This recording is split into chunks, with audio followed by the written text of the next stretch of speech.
In this section of Crisis of Faith, we'll be looking at wars of religion. Now, during the mid-16th century, both Protestants and Catholics aggressively tried to win over the soul of Europe. This struggle forced both to become more militant and caused religious wars throughout Europe. And that's going to be the kind of the focus of this section, is the numerous religious conflicts that take place within Europe. So we'll be jumping from one to the other in chronological order here. But the first thing we'll look at is the Ottoman expansion. Nearly a century after the fall of Constantinople to the Ottoman Turks, the Ottoman Empire continued to expand into the Balkan region of southeastern Europe here, causing conflicts between Christians and Muslims, placing added pressure on Christendom, still struggling with the effects of the Reformation. So as you can see in the bottom right here, here's the Ottoman Empire, and it's going to start pushing deeper into Central Europe, even pushing up against the Holy Roman Empire here as it moves in there. Now, the person most responsible for this is Suleiman the Magnificent, who rules from 1520 to 1566. He brought the Ottoman Empire to the height of its power, expanding the empire to North Africa and the Persian Gulf and the borders of the Holy Roman Empire here. Suleiman is also responsible for the expanse of the Ottoman navy into the Mediterranean, which it dominated for a long time until Philip II crushes them before his Spanish Armada tries to take on England. But also, although it's not successful, by 1529, the Ottomans were in the heartland of Europe. They were in Austria, at the gates of Vienna, attacking the city unsuccessfully over the next century, but what they're doing is putting increased pressure on the Holy Roman Empire, which is having its own problems at this time. So this is one facet of this whole religious conflict that's taking place in Europe, but this is between Christians and Muslims. It's not Christians fighting Christians, where the rest of these will be. Now, in France, they are experiencing a civil war. In France, a group known as the Huguenots, which are French Protestants, come to power and start to demand more political power and start fighting with the very strong Catholic monarchy here. Now, this rise of the Huguenots was seen by the French monarchy as a threat to their authority that had to be crushed. So this is what's going to spark off the French Civil War, which takes place from 1562 up until 1598. This war that breaks out in France between Catholics and Protestants over the control of France. And this all kind of starts with the premature death of the French king, who leaves a very young heir to the throne, and therefore both Catholics and Protestants think that they can kind of push the other side out and gain more favor with the monarchy, and therefore gain control of France towards their religious aspect. And one of the bloodiest episodes to take place during the French Civil War happens in 1572 at the St. Bartholomew's Day massacre, where 3,000 Protestants are killed in Paris, showing that the Catholics will stop at nothing to try to stomp out Protestantism in what they see as justified killing. We're trying to get rid of this cancer upon our French society, and if it means killing a bunch of Protestants to do that, then so be it. But eventually a Huguenot will ascend to the throne in 1598 and convert to Catholicism to maintain the peace and stability, and therefore in 1598 we also get the Edict of Nantes, which establishes religious tolerance with the rise of that said Huguenot to the throne, who I said again converts to Catholicism to keep the peace. Now, that's not the only conflict going on. One of the biggest conflicts that take place over religion in Europe is the 30 Years' War.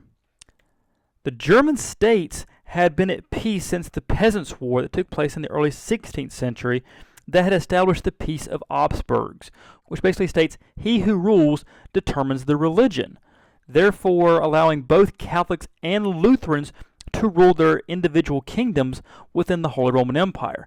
But however, over time the empire becomes equally divided among the two, and this is going to cause a lot of conflict.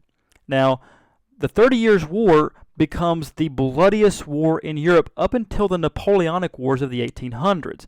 And this war is 30 years. It lasts from 1618 to 1648, as Protestants really are just attempting to maintain their religious freedoms, and this turns into an international struggle that takes place here in the Holy Roman Empire.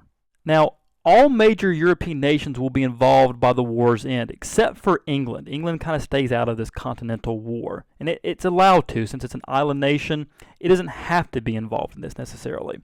But what happens here is a new Catholic prince takes over a little province in the Holy Roman Empire called Bohemia and attempts to eliminate and eradicate the Protestant minority. So they end up revolting, forcing the emperor to respond, fearing that Bohemia's fall to the Protestants might shift the balance of power that had been there. So within the first decade of this 30 Years' War, the Catholics nearly wiped out any major resistance, seemingly winning this war. However, in 1630, the tide changes with the entry of the Swedish and French army into the conflict, who allied together, seeing mutual benefit in a weakened Holy Roman Empire. So this is where the 30 Years' War turns not so much into a religious conflict, but more of a political conflict, because the Swedish and French armies are on two opposite sides of the religious spectrum. As we said earlier, the Edict of Nantes had made the French a officially Catholic nation, and the Swedes were officially Protestant. But they're teaming up because both of them see that they want the Holy Roman Empire to stay in a weakened state. They don't want to see it unify and become what will eventually be Germany in the 1800s. So for them, it's a political fight here, not so much a religious fight. But on the other hand, this also forces Spain to join the emperor's cause in defending the Catholic faith. Again, Spain is kind of the champion of Catholicism in Europe, and so it gets involved against the French and the Swedes here, trying to defend Catholicism, make sure that Catholicism stays strong even in these German states. However, in the end, in 1648, the war ends with the Peace of Westphalia, which officially ends the 30 Years' War, and for the most part all other religious wars in Europe, and will establish the supremacy of the nation-state as the highest political power and authority in Europe. And eventually this will go on to impact the world. This idea of the supremacy of the nation-state, this international respect for nations to conduct their own affairs. Before this time, that wasn't the case. The highest political power and authority was the Catholic Church, was a religious institution. And as you see, that's causing a lot of problems within Europe as you have this fight and war between religions and different sects of Christianity. And the idea that the Catholic Church can come in and have its way and have its say in a country's politics and its society. After this war, which was a bloody, bloody war, most of the nations said, this no longer needs to be the case. We should respect a nation to govern itself. If this nation wants to be Catholic, let it be Catholic. If it wants to be Protestant, let it be Protestant. Within their own borders, we shouldn't interfere. We shouldn't go into another country and try to manhandle or manipulate their politics. So here we have this international respect for nations to conduct their own affairs without outside influence, especially the church's influence. So in the end, the Peace of Westphalia ends the war as Germany lay in ruins, with a third of the German population dead, because most of the war was fought in Germany. Also, the Spanish Empire goes bankrupt during this time, funding the war, never fully recovering. Again, they had fought the English with the Spanish Armada. That had been a blow to the Spanish, and now they've pretty much bankrupted themselves in fighting this war, and they will never fully recover. And speaking of England, England was the only nation that was not involved in the 30 Years' War, really because they were having their own struggle within their own country. And here's where we see constitutionalism in England. So throughout the 17th and 18th centuries, European nations were divided between two different types of states. You had constitutional states that were bound by a constitution, a set of rules and limits, and absolute monarchies who basically did whatever they wanted to. They were absolute monarchies. They had absolute authority over their country. Now, England attempted to manage a constitutional state while also avoiding the conflicts of the 30 Years' War, and this is going to cause problems because they have to share their power with the people's representatives, Parliament. And this all starts in 1603 with the reign of James I. Now, James I takes the English throne believing in the concept of the divine right of kings, which is the idea that kings receive their power from God. Therefore, they only have to answer to God. They don't have to answer to their people or their subjects. They can do what they want to as long as, in their mind, God's okay with it. Now, the reason he's causing conflict, other than the divine right of kings, is, for one, he was the king of Scotland who took the English throne, and being that he's from Scotland, he was a Calvinist. But he becomes Anglican when he becomes the king of England and ends up alienating himself and offending both Catholics and Protestants in his own country. He offends the Protestants when he tries to marry his son to a Catholic, but then he goes on and he tries to offend Catholics when he bans the Jesuits from England. So he gets into a lot of hot water with both Catholics and Protestants religiously, and he gets in trouble politically with Parliament. Now, religiously, he does a lot of different things here. One, he commissioned a new English translation of the Bible, which becomes known as the King James Version of the Bible, named after himself. He's also responsible for charting the first permanent English colony in America, also named after him, which is Jamestown, founded in 1607. Now, his son, Charles I, takes over after him in 1625, and he also continues this belief of the divine right of kings, which is going to bring him into conflict with Parliament yet again, who in many cases gets dismissed by him when he thinks they're unnecessary. So here's a man who really doesn't want a constitutional government where he is bound by certain laws and regulations and has to share power with Parliament. He wants to have absolute power. He wants to have to answer to no one, not even Parliament here. Now, religiously, his tolerance of Catholic influences led many Puritans, which are Protestants who wish to purify the church, hence the Puritan aspect there, to seek refuge eventually in America, forming many of the New England colonies that we see in the Americas. However, his biggest conflict comes when Scotland rebels against England, and Charles attempts to rally troops and support and money from Parliament. Yes, the same Parliament that he has dismissed many times because he thinks they're useless, and of course they refuse, leading to a war within England. So we have the English Civil War, fought from 1642 to 1651. This war is fought between the king's supporters, known as the Cavaliers, and those who support Parliament, known as the Roundheads, thanks to their helmets, over the future religious and political course of England. And what we mean by that is England is now at a crossroads where it has to make some pretty tough decisions about the future of England, both politically and religiously. Will England be ruled by an absolute monarchy in which he answers only to God, or a constitutional monarchy which answers to Parliament and the people? That's the political question here. The religious question is, would the Protestant religion, at least in England, be centralized, controlled by the king, like the Pope does the Catholic Church, or will it be decentralized where the churches govern themselves? Now, I've checked off the correct answers to both those questions. So how this comes about is a guy by the name of Oliver Cromwell leads the parliamentary forces of the Roundheads to victory, and eventually goes on to behead the king and establish a republic, much like the one that Rome had early on, with Parliament in charge until his death. Now, some people call Cromwell a dictator, a good dictator, kind of like in Roman times where they had some good dictators, who essentially comes in, fixes some problems, puts the Senate, in this case Parliament, back in charge, and then kind of lets things kind of go that way until his death. Now, after his death, the monarchy is restored, so the Republic of England only lasts for about a decade, but conflict over the political authority and religious practices were also restored as the king attempted to gain even more power. So this English Civil War has kind of set the stage for what the people want, in that the Roundheads win this war and establish what they want for England, a constitutional monarchy and decentralized churches.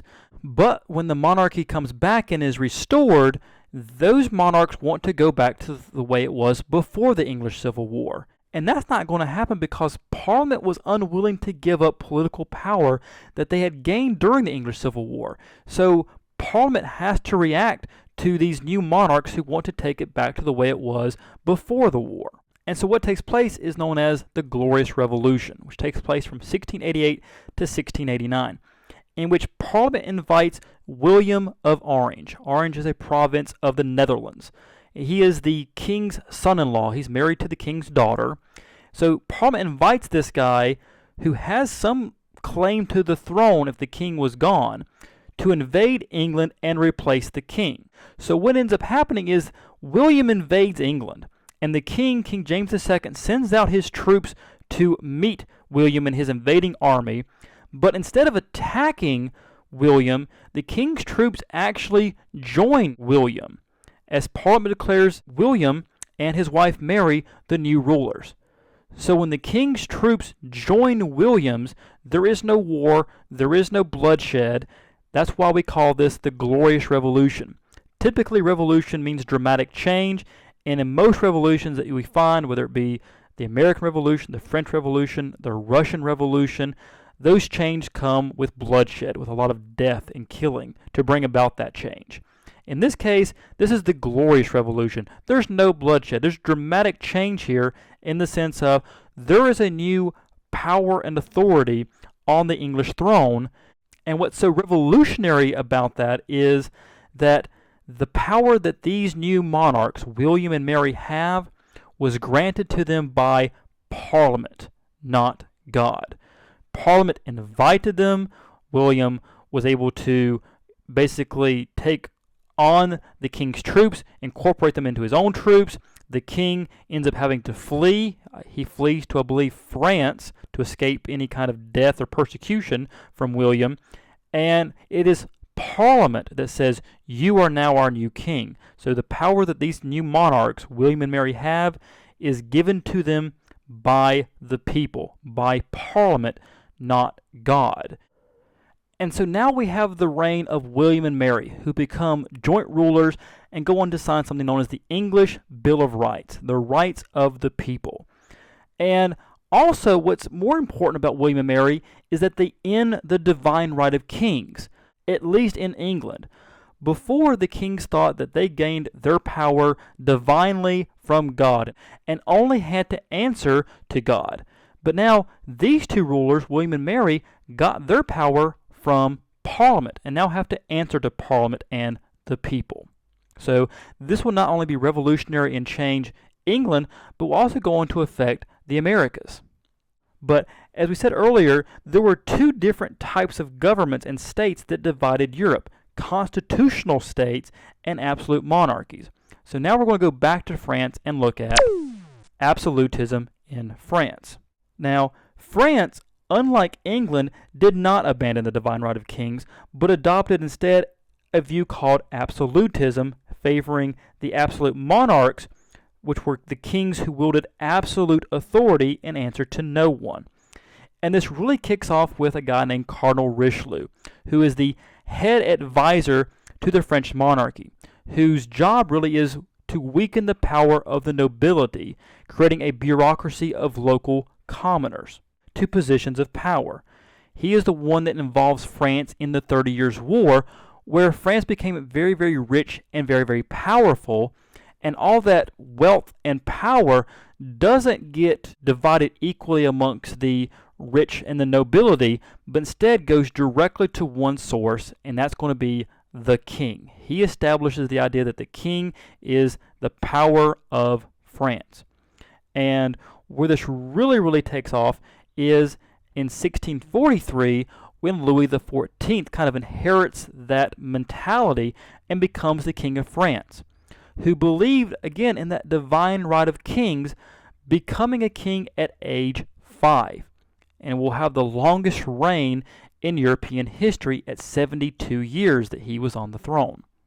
Now, he believes that the French state depended upon him and builds a palace at Versailles, which will become the center of French politics and government.